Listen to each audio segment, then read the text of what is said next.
seguir estudiando en otras materias también, que es gastritis.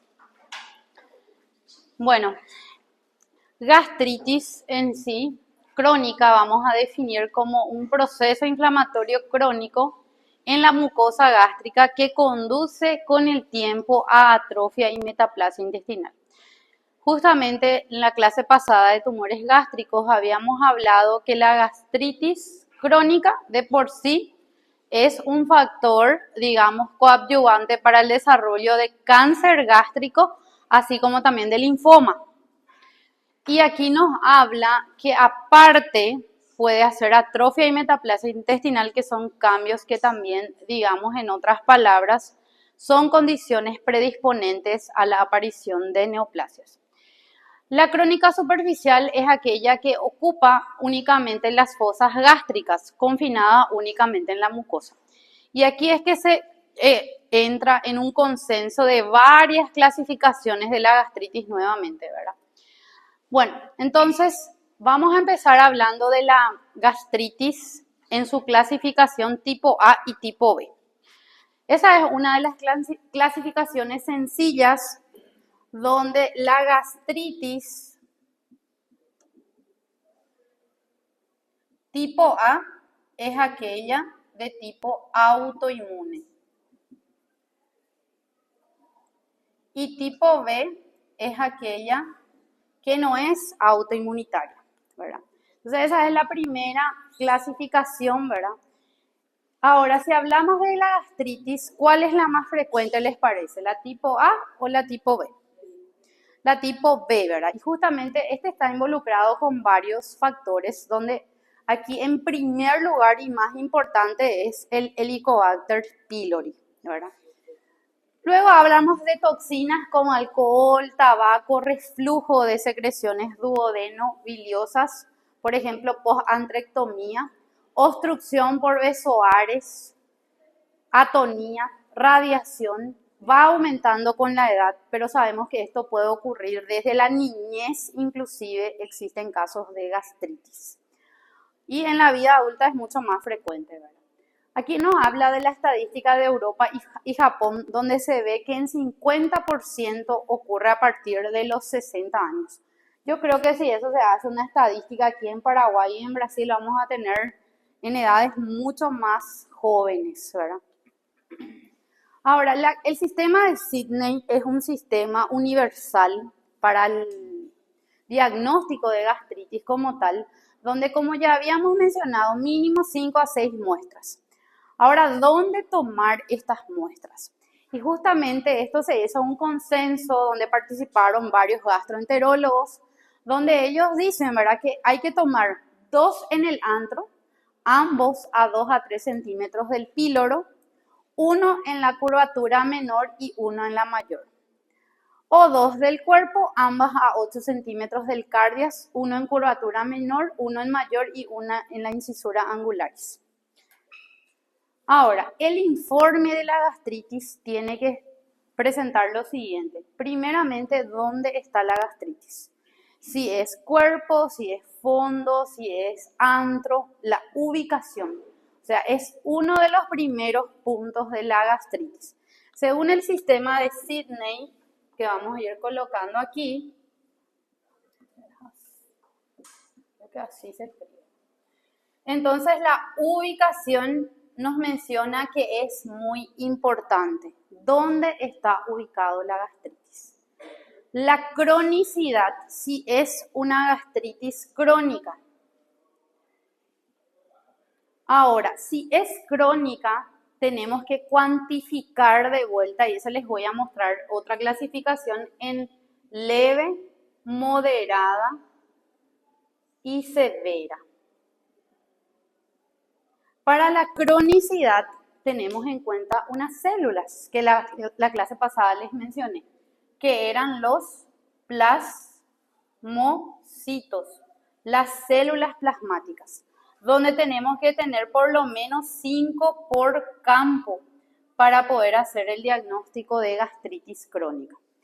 Luego tenemos que decir si es una gastritis activa, que está en su fase activa o no, ¿verdad? Justamente ahí dice, si es activa o si no es activa.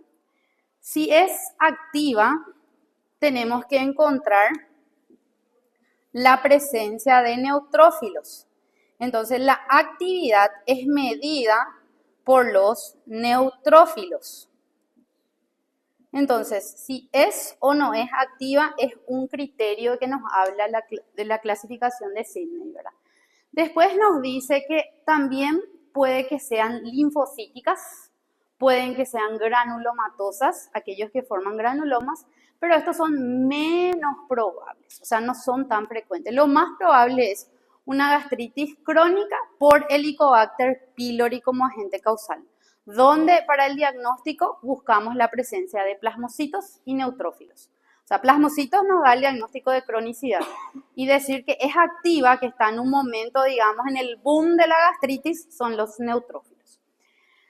Ahora, tenemos que decir si hay o no Helicobacter pylori y eso realmente es algo que con el tiempo por ojímetro uno va diciendo, esto es leve, esto es moderado, esto es severo, ¿verdad? Entonces, tenemos que también decir si hay o no Helicobacter pylori.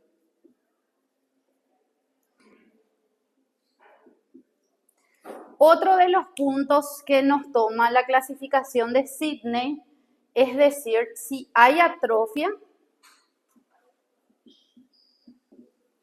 y si hay metaplasia intestinal. Es decir, buscar la presencia de células caliciformes. Entonces, les pregunto, de acuerdo a lo que estuvimos viendo en tumores gástricos la semana pasada, ¿es importante o no mencionar que hay metaplasia intestinal? ¿Es un factor de riesgo para el desarrollo de neoplasias? Sí, dijimos. Lo mismo el Helicobacter pylori. Y aquí, ¿cómo nos dice? También tenemos que informar si hay presencia, por ejemplo, de aquellos folículos linfoides. ¿Se acuerdan de los folículos linfoides que hablamos para el diagnóstico del linfoma?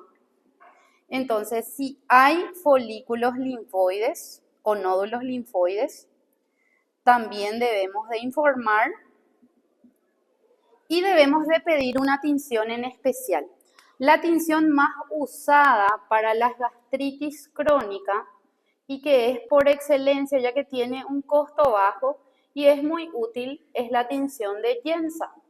Giemsa nos va a permitir mirar, identificar los microorganismos del tipo Helicobacter pylori, porque cuando es una gastritis leve es muy difícil de identificar, el paciente tiene poco Helicobacter. Ahora, en la moderada y en la severa, el paciente tiene muchos Helicobacter pylori. A veces la gastritis es moderada, pero el Helicobacter hay 3 cruces, ¿entienden? O a veces la gastritis es severa, pero tiene solamente 2 cruces de Helicobacter pylori. Entonces, justamente aquí nos habla, el informe tenemos que decir la ubicación, tenemos que poder decir si es activa, si es crónica, o sea, si es la clásica o si es linfocítica granulomatosa eosinofílica, que no son tan frecuentes. Decir si hay o no Helicobacter, si hay o no atrofia y si hay o no metaplasia intestinal. También si hay linfocitos intraepiteliales. ¿Se acuerdan que los linfocitos intraepiteliales, si son atípicos, se llamaban lesiones linfoepiteliales y eso es sospechoso de linfoma? Dijimos la clase pasada. Y también la tinción especial, ¿verdad? Entonces, lo normal era que nosotros veamos esto en una histología normal del estómago, ¿verdad? Donde veíamos estas células redonditas de color rosado, que ¿cómo se llamaban? Células parietales u oxínticas. ¿Y cómo se llamaban las lilitas pequeñas, las basófilas? Las principales. Y esto es más bien en el cuerpo que nosotros vamos a encontrar estas células. En el antro también existen, pero en menor cantidad, y vamos a identificar estas glándulas tubulares que se llaman de tipo antral. Ahora, como dijimos, microscópicamente tenemos que buscar células plasmáticas que nos van a dar el diagnóstico de cronicidad, ver si hay o no linfocitos o formando nidos, que son los famosos folículos linfoides. Puede tener mucina citoplasmática reducida, cambios reactivos en el epitelio que tenemos que diferenciar de displasia, porque a veces, por ejemplo, tenemos que informar gastritis crónica moderada activa con atrofia, metaplasia intestinal y focos de displasia. O sea, de acuerdo a lo que vamos viendo, se va informando, ¿verdad? Puede tener también vacuolas subnucleares, glandulares o en las fosas antrales, que es Paz negativo. Probablemente representa una respuesta degenerativa de la lesión celular. Ahora, entonces, la gastritis se divide en dos grandes grupos que fueron las primeras clasificaciones. En el tipo A o autoinmune, que es poco frecuente, esto afecta al fundus pero no al antro y ocurre cuando hay anticuerpo anti estas células parietales que va haciendo que el paciente tenga hipocloridria o acloridria y hace que la gastrina sea elevada. Al elevarse la gastrina, esto actúa como un factor estrés que va dañando la mucosa gástrica. El pepsinógeno también va a disminuir en el suero y hay hiperplasia de células endocrinas que puede conducir a un tumor de tipo carcinoide o neuroendocrino. También puede hacer metaplasia intestinal y con el desarrollo del tiempo ser un factor predisponente al desarrollo de carcinomas. Entonces, esta sería una biopsia del cuerpo gástrico donde aquí, como nos menciona, se identifica que hay pérdida de células oxínticas, o sea, esas células rosaditas parietales que teníamos que ver en abundante cantidad en hileras, son sustituidas por un proceso inflamatorio, como ven aquí, donde hay vasos con congestión, hemorragia, atrofia de las glándulas, atrofia glandular. Y aquí justamente nos dice, tenemos en vista una gastritis crónica autoinmunitaria. En la mucosa se ven pocas células parietales, o sea, hay una disminución de estas células parietales que son destruidas, ¿verdad?, en primera instancia. En segunda instancia también vamos viendo que se va formando dentro de las glándulas este cambio que, ¿cómo se llama? Cuando hay células caliciformes, metaplasia intestinal. Y entonces en este caso, por ejemplo, se va informando lo que se va identificando, ¿verdad? No es tan difícil, inclusive este sistema de Sidney permite al gastroenterólogo ubicarse mejor en cuál tipo de gastritis, o sea, qué tipo de gastritis tiene enfrente y cómo le va a medicar al paciente. Porque muchas veces se le hace el tratamiento completo, ¿verdad?, una sola vez. Hay veces que se le hace, el paciente tiene un descanso y repite el mismo medicamento, ¿verdad? Lo ideal sería que al repetirse el medicamento o al hacerse el medicamento, se vuelva a tomar una biopsia para ver cómo quedó la mucosa después del tratamiento, ¿verdad? Si se eliminó o no el helicobacter, que el gastroenterólogo pueda observar en su endoscopio cómo está esa mucosa gástrica y tomar de vuelta la biopsia, pero generalmente muchos no hacen. Tipo, se le diagnostica gastritis moderada, por ejemplo, se le trata y ahí terminó. Ya no se le vuelve a repetir, ¿verdad? Ahora, la gastritis no inmune, que es lo más común y lo que más se van a encontrar en su día a día, ¿verdad?, como médicos, es la gastritis secundaria, sobre todo al Helicobacter pylori. Este afecta al antro, pero puede ir hacia el fundus, o sea, puede inclusive llegar a afectar a todo el estómago, ¿verdad? Ahora, aquí se divide en dos tipos nuevamente. Hipersecretora, que afecta solamente al antro. Si se encuentra la gastritis solamente en el antro. Y se asocia muchas veces con la aparición de úlceras duodenales. Ahora, la pangastritis es como su nombre lo dice, pangastritis va a afectar a toda la mucosa gástrica en sí, ¿verdad? Antro, fondo, se asocia con gastritis multifocal, menor secreción de ácido, pero mayor riesgo de carcinoma gástrico.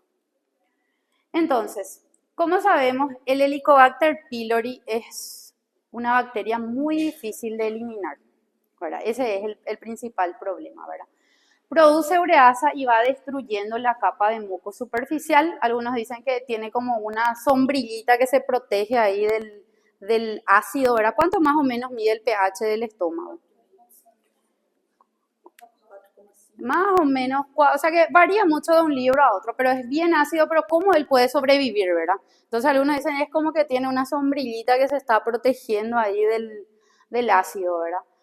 Em, no invade las células epiteliales como tal, pero se asocia con mayor formación de folículos linfoides. Cuando hay muchos folículos linfoides, como les dije, primeramente tenemos que confirmar si es gastritis o no. Si no es gastritis, ya tenemos que pensar en un linfoma, ¿verdad? Si es que hay muchos folículos linfoides. Por eso había la otra clasificación que les di en la clase de tumores gástricos, desde grado 0 hasta formar un linfoma, ¿verdad? Ahora, como les dije, se puede usar la tinción de elección que es Yensa, que no es muy caro y es una tinción que es muy útil, o también se puede pedir tinciones de plata, que es el Wartin Star. También, como sabemos, se identifica el Helicobacter hoy día por varias metodologías, serología, aliento, PCR, pero lo ideal sería la biopsia para que el endoscopista realmente pueda mirar todo lo que es el estómago, cómo él ve, tomar la muestra en varios puntos, ¿verdad? Y eso que nosotros podamos informar con esa clasificación general que es estándar a nivel mundial, ¿verdad? Esa es la clasificación que se usa en todos los países. Es para esofagitis. Esofagitis. Que vamos a ver la próxima semana eso entra. Aquí vamos a usar otro que es para complicaciones de gastritis. Bueno, entonces entre el 70 y el 90% de los casos de la úlcera duodenal, ¿verdad? El 90% de los casos de gastritis crónica, el 70% de casos de úlcera gástrica, el 95% de cáncer gástrico. Entonces ellos, como les digo, lo ideal es que ellos miren el estómago cómo está. Entonces en este caso, por ejemplo, nos dice una endoscopía digestiva alta. ¿Les parece que es normal esta endoscopía? Fíjense que se ve un moteado rojizo, como un puntillado rojizo extenso, ¿verdad? O sea, esto está inflamado en primera línea, ¿verdad? Ahora, este otro. Este está feo, ¿verdad? Inclusive acá se ve que hay un buraco, una úlcera, ¿verdad? Y se acuerdan que tenemos que ver la diferencia de lo que es úlcera realmente, ¿verdad? Gástrica, con lo que es el tumor, los carcinomas úlcero infiltrante, ¿verdad? O sea, hay una serie de criterios que hay que tener en cuenta, por eso la biopsia es definitiva, ¿verdad? Este otro, por ejemplo, nos dice estómago. ¿Qué les parece esta lesión? Y hay que ver, ¿verdad?, de qué se trata. Entonces, exactamente. Entonces, si ustedes, entonces, fíjense en este caso. En este caso tenemos muchos plasmocitos en este círculo, que sería un campo. Un campo es un lugar que uno mira en el microscopio. Y este sería eso. Imagínense que están mirando. Nosotros 5 nomás necesitamos para decir que es gastritis crónica. O sea, este evidentemente es una gastritis o moderada o severa. Tenemos que ver después. Ahora, la actividad, para decir que es activa, tenemos en cuenta la presencia de neutrófilos. Ahora, con la tinción de Yensa podemos ver lo que es la presencia de Helicobacter pylori, que son como unos bastoncitos que si son numerosos no solamente están en la luz, sino que vamos a ver en varios lugares, así en toda la biopsia. Voy a buscar si tengo en casa una lámina de Helicobacter pylori positivo solamente para que vean cómo se ve. Para traerles a los que no están conmigo, igual les voy a dejar en la práctica a sus profesores que les muestren cómo es la tinción de Yensa.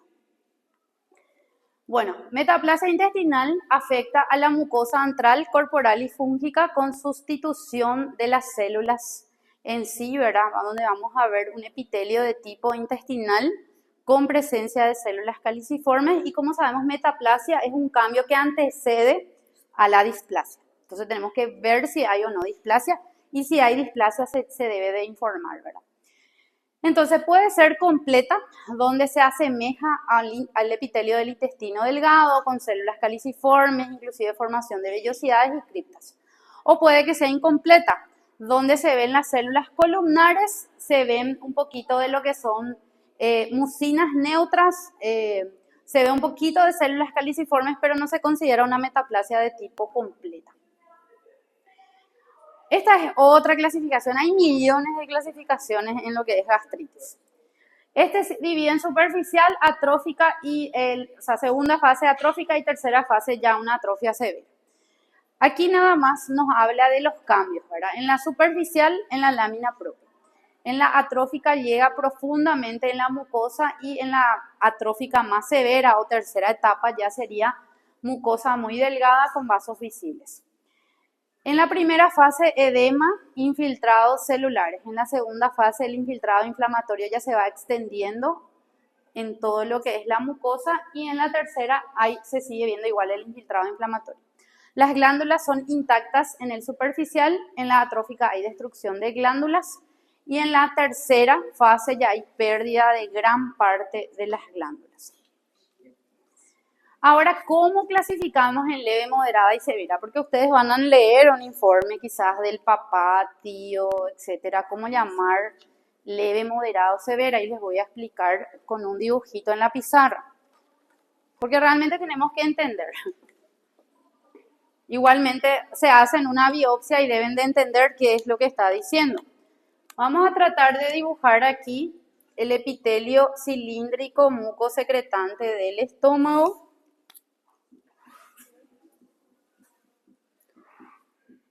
Y vamos a suponer que esto sea el cuerpo gástrico, donde vemos células parietales,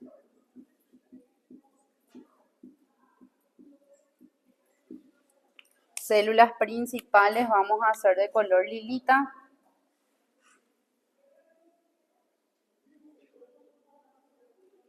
Entonces, normalmente para hacer el diagnóstico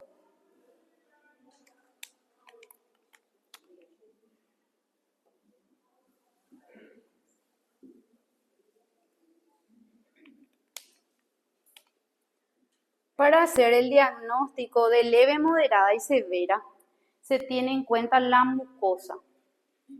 Porque generalmente las biopsias son biopsias superficiales, ¿verdad? Y es un poco complicado que llegue a tomar la submucosa. Generalmente toman la mucosa, a veces también toman un poquito de la submucosa, pero la submucosa no se tiene en cuenta para el diagnóstico. O sea, es mucosa. Si nosotros decimos gastritis crónica leve, generalmente voy a hacerles así. La leve, aparte de haber pocas células inflamatorias, con por lo menos 5 plasmocitos, le voy a dibujar así 5 plasmocitos. La inflamación en sí de plasmocitos que por lo menos 5, linfocitos que también pueden estar presentes, está solamente en la superficie. O sea, solo es superficial. Bien, hacia el epitelio. Ahora, eso sería en el primero que nos muestra aquí, donde aquí predomina, solo que es en blanco y negro, ¿verdad? Ahora, en la moderada, la inflamación en sí ya va a comprometer los 2/3 de la mucosa. O sea, la moderada, la extensión del proceso inflamatorio va a ser mayor. Aquí ya se van formando los famosos nidos de linfocitos, que también puede o no estar presente. Pero el compromiso es de los 2/3 de la mucosa. Los nódulos linfoides así, formando como pequeños nidos, pueden o no estar presentes. Y en la severa, ya todo esto y va a tener numerosos nódulos linfoides. ¿Se entiende la diferencia de leve, moderada y severa? Leve es bien superficial, pocas células inflamatorias, por lo menos 5 plasmocitos. Vamos a encontrar linfocitos, pueden haber también eosinófilos. Ahora, en la moderada, la inflamación ya va a ser de los 2/3 de la mucosa, va a ser mayor, ya puede haber presencia de los nidos o folículos linfoides, que también puede que no haya, pero la inflamación es mayor. Y en la severa ya va a estar comprometida todo lo que es prácticamente toda la mucosa. Ahora, la atrofia y metaplasia intestinal son dos cosas que pueden o no estar presentes. Yo puedo tener una gastritis crónica moderada, pero es sin atrofia y sin metaplasia intestinal. O puede que sea con atrofia solamente, con metaplasia intestinal solamente, o puede ser con atrofia y metaplasia intestinal. Y puede ser con atrofia, metaplasia intestinal y displasia. O sea, son diferentes, depende del paciente, ¿entienden? Depende mucho del paciente en sí. Entonces son varios parámetros que se tienen en cuenta y son varias clasificaciones realmente que se usan. Pero la más usada es la de Sidney porque es esquematizado. Y realmente da gusto leer un informe esquematizado, es decir, gastritis crónica leve, gastritis crónica moderada con atrofia, por ejemplo, sin metaplasia intestinal, o con atrofia, metaplasia intestinal y displasia. Con presencia se observan Helicobacter pylori 2 cruces, por ejemplo. Y así, ¿entienden? ¿Verdad? Entonces es muy variable los informes que se pueden llegar a encontrar. Entonces, si esto vemos que se parece inclusive al epitelio del duodeno, ¿verdad? Así con millones de células caliciformes, esto es con metaplasia intestinal, florida, abundante o completa, ¿verdad? En este otro caso, por ejemplo, miren aquí. Aquí se ve que hay metaplasia intestinal, ¿verdad? Bien numerosa. Pero esto ya no me gusta. ¿Ven esta parte? Y justamente, si ustedes miran el epitelio, hay hipercromasia, pleomorfismo, estratificación de glándulas, y eso es lo que nos dice, adenocarcinoma de tipo intestinal de la clasificación de Lauren, ¿verdad? De este lado. Que es una lesión, ahí dice, la metaplasia intestinal es una lesión precursora del carcinoma gástrico de tipo intestinal, dado que la metaplasia se observa en la gastritis autoinmune, estos pacientes tienen mayor riesgo de desarrollar también tumores neuroendocrinos. Pero no precisamente gastritis autoinmune es el que va a desarrollar un adenocarcinoma. O sea, yo tengo Helicobacter pylori, yo puedo desarrollar sin que sea una gastritis autoinmunitaria. Entonces aquí ya se ve el cambio del epitelio por las células malignas, estratificándose, teniendo hipercromasia y pleomorfismo. Entonces la clasificación según el informe es leve, moderada y severa. Esto es más bien un informe cuantitativo, contando cuántas células inflamatorias observamos, viendo hasta dónde se extiende en la mucosa, ¿verdad? Eso sería. Entonces aquí, por ejemplo, nos dice, esta es una gastritis superficial, o sea, aquí están las células inflamatorias. Si estuviésemos solo aquí, ¿cuál tipo de gastritis sería? ¿Les parece leve, moderada o severa este? Y es realmente, fíjense bien, porque está bien en la superficie. No es tan abundante. La moderada generalmente tiene más. Aquí, por ejemplo, dice, este es una moderada. Prácticamente va extendiéndose más allá, más profundamente, vamos a decirlo así. Y en este caso nos dice que las glándulas están atrofiadas, que las glándulas en realidad se atrofia y se va perdiendo y eso va cambiando por un tejido fibroso. Inclusive hay láminas donde se ven muchas fibrosis y pocas glándulas, a nivel del antro sobre todo. Ahora cuando vamos viendo así presencia de folículos linfoides, floridos, esto ya es o moderada o severa. En este otro caso, gastritis por helicobacter, en este caso es mucho, ¿verdad? Pero estamos viendo bien de cerca, puede que sea un moderado o un severo, ¿verdad? En este otro nos dice una gastritis severa, miren aquí, todo está comprometido, aquí ya es submucosa. Todo está comprometido, toda la mucosa, inclusive casi no hay glándulas, ¿verdad? Porque dice, se observa atrofia glandular, no hay casi glándulas, se perdieron las glándulas. Y este, leve, moderado, severo, ¿qué les parece? Severo, hay muchísima inflamación, hay metaplasia intestinal, casi ya no se ven las glándulas, casi ya no se ve la histoarquitectura normal del estómago cuando es severa, ¿verdad? Bueno, entonces eso en cuanto a gastritis crónica. Ahora la gastritis aguda, que es menos frecuente, ¿verdad? Es un proceso agudo que suele ser de naturaleza transitoria.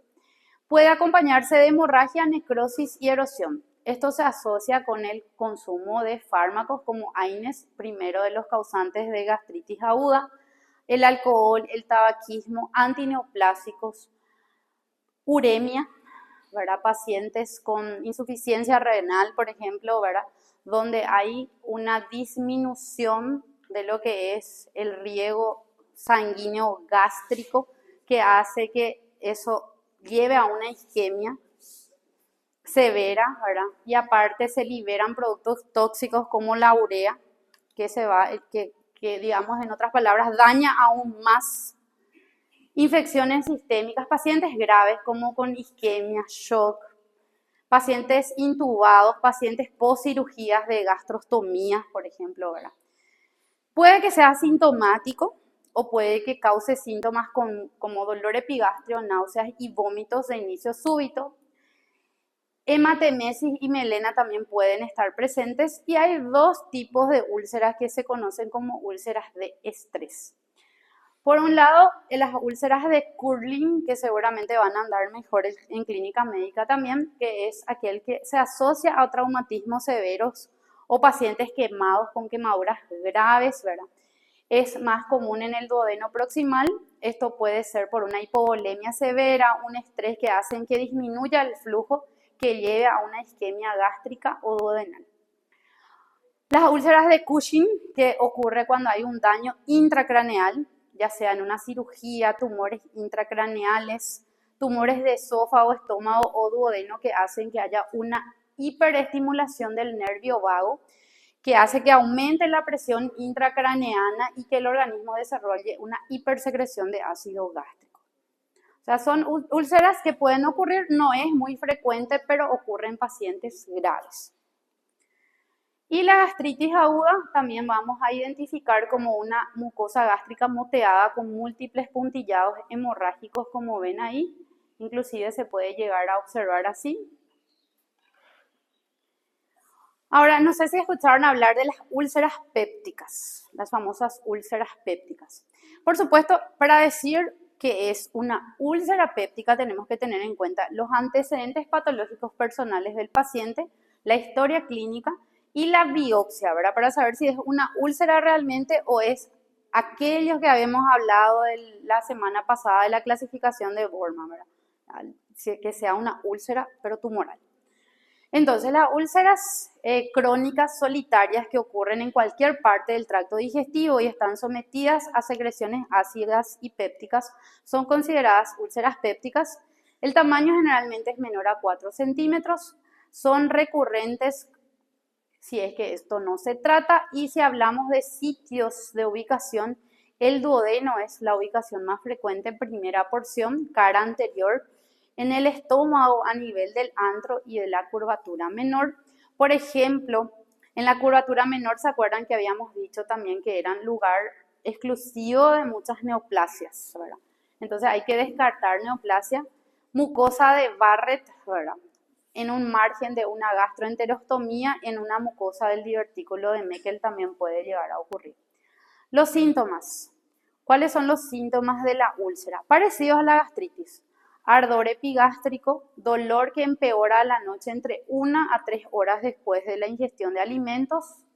El dolor puede disminuir con otros alimentos o con algún álcalis que, por ejemplo, puede hacer que disminuya y el paciente se da cuenta. Dice, tomé leche, tomé yogur y es como que me pasa al ingerir ciertos tipos de alimentos o verduras, ¿verdad? Y empeora si hay ciertos alimentos más ácidos, ¿verdad? Esto se asocia muchas veces como complicación con perforación, donde hay un dolor de espalda intenso en el cuadrante superior izquierdo también del tórax. Y fíjense, se curan en 15 años sin tratamiento versus semanas si uno se trata bien, ¿verdad? Por eso es muy importante, insisto que realmente, si hay algún síntoma, consulten con el gastroenterólogo, por más de que sean jóvenes. Y si hay síntomas y es 40 años para arriba, más aún, ¿verdad? Por todas estas patologías que pueden ocurrir. Las complicaciones van desde perforarse, hemorragia, obstrucción y puede que sea mismo durante la cirugía.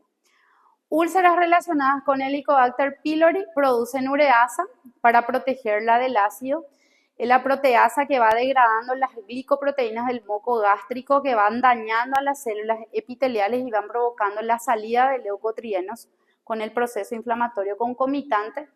Atrae a los neutrófilos, ¿verdad?, que producen mieloperoxidasa que convierte el ácido clorhídrico en hipocloroso. O sea, el Helicobacter en sí se protege del ácido como tal, por eso es muy difícil de eliminarle por completo.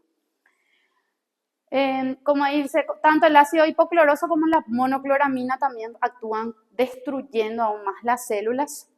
Después tenemos las úlceras asociadas con AINES, donde hay una hiperplasia foveolar moderada a grave, como un intento de reparación, como un intento de adaptación, ¿verdad? Edema, ectasia vascular y todos más prominentes que en la úlcera sin AINES. O sea, todos estos cambios son mayores que en las úlceras que no están asociadas con fármacos. Ahora, ¿cuándo se diagnostica? Generalmente son adultos mayores de 40, 50 años, pero también puede ocurrir en jóvenes. Y si hablamos de la prevalencia de varones y mujeres, nuevamente es más frecuente en el sexo masculino. En las mujeres, ¿en quién es más frecuente? En las pacientes que están en la peri o posmenopausia. Ahora, generalmente también estos pacientes pueden tener otras patologías asociadas como cirrosis alcohólica, EPOC, insuficiencia renal y otras patologías. Aquí, como nos dice, ¿cómo generalmente el endoscopista dice esto es sospechoso de ser una úlcera péptica o de ser una úlcera maligna que vimos la semana pasada, ¿verdad? Generalmente los pliegues, estos que vamos viendo, van llegando al fondo de la úlcera y el fondo es limpio, no hay detritos. Generalmente las úlceras malignas, como han visto la semana pasada, aparte de que nos llegan los bordes hasta la úlcera, como tal, algunos ya tienen esa perforación, esa zona excavada, hay restos necróticos, coágulos, etc. Esto, por ejemplo, es una pieza de gastrectomía donde la úlcera se complicó, ¿verdad? Donde vemos aquí que hay hemorragia y una probable perforación. ¿Cómo vemos la úlcera? Eso ustedes ya estudiaron bien en la primera etapa, ¿verdad? Donde primeramente tenemos que identificar la pérdida del epitelio que le llamábamos erosión. Y la úlcera que era aquello que iba más allá del epitelio, ¿verdad? En este caso vamos viendo que va llegando mucosa prácticamente hasta la capa muscular, parece en esta imagen, ¿verdad? Aquí también vemos que se perdió todo y se va formando estas zonas excavadas y vemos que hay bastante hemorragia en la lámina propia. Aquí también vamos viendo la formación de la úlcera con las erosiones, vasocongestión, vasos llenos de sangre, aparte de hemorragia que hay en la lámina propia. Y aquí vemos una úlcera perfecta, ¿verdad? Donde se ve esa solución de continuidad llegando prácticamente hasta la capa muscular, casi cerca de lo que es el tejido adiposo perigástrico. Aquí nos dice, microscópicamente la úlcera está clara en la zona donde vamos observando, cayendo hacia una úlcera profunda con restos necróticos. Aquí también, esto sería el corte. Nosotros recibimos, cortamos y tenemos que incluir un corte que incluya hasta la zona más profunda de la úlcera, ¿verdad? Para poder ver, digamos, la zona de extensión, hasta dónde llegó esa úlcera que tenemos que informar. Ahora, ¿cuáles son los síntomas? Como ya dijimos, dolor epigástrico, pirosis que empeora 1 a 3 horas después de la ingestión de cierto tipo de comidas, cierto tipo de alimentos, esa sensación de quemazón, ¿verdad? De como si fuese una puñalada a nivel del estómago, náuseas, vómitos, a veces distensión abdominal, pérdida de peso. Como dijimos, se cura en promedio de 15 años sin tratamiento y con tratamientos en semanas a un mes. Exactamente. ¿Cuáles son las complicaciones? Hemorragia, como dijimos, se ha visto que en 25 a 33% de casos se complican con hemorragia. Puede ser fatal y puede ser la primera manifestación. Empieza a tener vómitos con sangre, ¿verdad? Perforación, 5% de casos, 2/3 de los casos son fatales. Cuando hay perforación esto es gravísimo, ¿verdad? Rara vez es la primera manifestación, generalmente el paciente ya tiene antecedentes, o sea, es conocido portador, ¿verdad? Obstrucción por edema o fibrosis se ve en úlceras antrales, puede ocurrir también en las duodenales, tiene un dolor de tipo espasmódico y rara vez hace una obstrucción total. Y hay veces que el dolor es incontrolable, tiene un dolor intenso en epigastrio que le lleva a la urgencia y no pasa ese dolor. Ahora, lo que sí se usa aquí es la clasificación de Forrest, que es una clasificación que van a volver a dar en cirugía, o sea, mejor ya que estudien bien ahora. Y nos habla de la primera complicación que hemos hablado, que es la más frecuente, que es la hemorragia, ¿verdad? Entonces, la clasificación de Forrest lo hace, digamos, en base a cuál es la probabilidad de que sangre esa úlcera. Esto nos habla, ¿verdad? Aquí les voy a mostrar. Está mejor en este. El 1A, el sangrado, es un sangrado activo arterial que le llaman en forma de jet o chorro. Es un sangrado a chorro. ¿Conocen el chorro, verdad? La cachoeira. Un sangrado intenso. Este generalmente tiene un alto riesgo de volver a sangrar. 90%. Les voy a mostrar. Así ve el endoscopista. El tipo 1B es un sangrado menor que el chorro, pero sigue siendo un sangrado abundante en sábana, le llaman. 60-80% es el riesgo de sangrado, que sería este otro. El tipo 2A, ya es un vaso visible, ya no tiene ese sangrado, pero se sigue viendo el vaso, ¿verdad? Y tiene la mitad de riesgo de sangrar, 50%, que sería este, donde el endoscopista ve la imagen de un vaso visible que está ahí, que puede o no volver a sangrar. 50 y 50 es la probabilidad. Ahora, el 2C ya se ven pequeños puntos, el 2B, el coágulo se ve fresco, adherido, o sea, se ve que hay el vaso que tiene un coágulo y tiene un riesgo menor, ¿verdad? 25-30% de sangrado. Hasta aquí se considera alto riesgo de sangrado, que sería este. Ahora, el 2C ya sería puntos de hematina, o sea, se ven pequeñas áreas de microhemorragia cuyo riesgo de sangrado es bajo, ¿verdad? 7-10% ya es bajo, que sería este caso, donde se ven pequeños puntitos hemorrágicos. Y el tipo, digamos, 3, que ya sería lesión con base limpia, donde se ve tejido fibroso, tejido cicatricial, digamos que es el menos probable que vuelva a sangrar, pero aún así existe un riesgo mínimo de 3-5%, que es un riesgo considerado muy bajo, ¿verdad? Esto sería ya como si fuese que la úlcera está cicatrizando en términos comunes. Este era que cayó en un examen de la revalida y preguntaba esta clasificación, justamente a cuál pertenecía. Creo que era este por ahí que salió. ¿Cuál es el sangrado en chorro o jet?